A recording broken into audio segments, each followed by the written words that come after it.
नमस्कार। आज हम गीता के एक बहुत ही महत्वपूर्ण पहलू पर गहराई से बात करने वाले हैं, कर्म योग का सिद्धांत। हाँ, कर्मयोग। जैसा कि गीता के कुछ अंशों में बताया गया है। बिल्कुल, मतलब अपने काम, अपने कर्तव्यों को करने का वो रास्ता जिससे आध्यात्मिक विकास हो।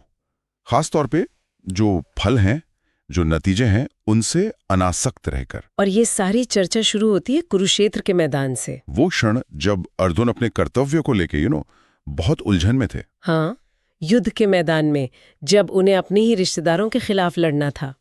हमारा मकसद है कि इन अंशों से कर्म, कर्तव्य और आत्मा के बारे में जो मुख्य बातें हैं उनको समझें। तो चलिए शुरू करते हैं।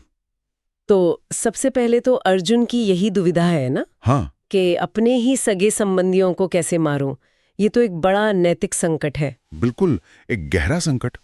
और यहीं पर श्री कृष्ण का उपदेश, उनकी बात शुरू होती है। हाँ जी। और यहाँ जो पहली बात है वो काफी दिलचस्प है। श्री कृष्ण सीधे युद्ध की रणनीति या क्या सही है क्या गलत इस पर नहीं जाते। अच्छा। वो सबसे पहले आत्मा के स्वभाव पर, मतलब आत्मा का नेचर क्या है, उस पर फोकस करते हैं। वो समझाते हैं कि देखो, ये शरीर तो नश्वर है, खत्म हो जाएगा। हाँ। लेकिन जो आत्मा है वो अमर है। वो न कभी जन्म लेती है न मरती है।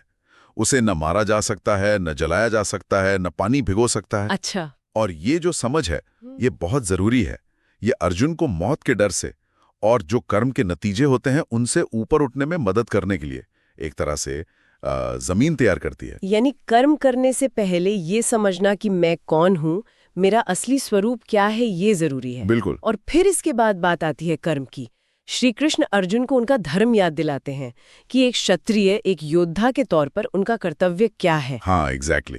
और इसी कर्तव्य पालन के कॉन्टेक्स्ट में गीता का शायद सबसे मशहूर श्लोक आता है। हाँ जी। कर्मण्येवाधिकारस्ते मा फलेषु कदाचन। हाँ जी। कर्मण्येवाधिकारस्ते मा फलेषु कदाचन। इसका सार यही है कि हमारा अधिकार, हमारा हक सिर्फ कर्म करने पर है।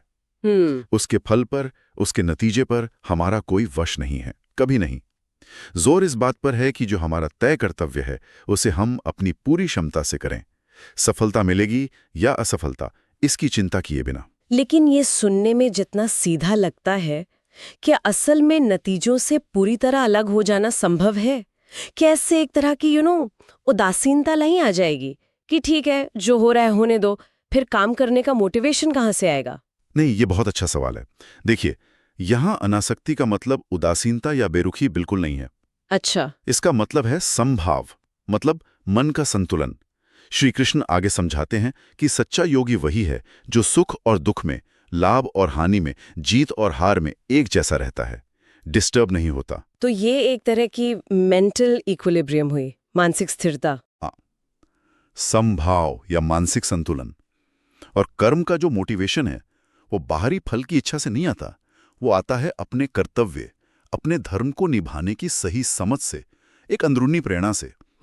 श्री कृष्ण ये भी कहते हैं कि ज्ञान से बढ़कर कोई तपस्या नहीं है।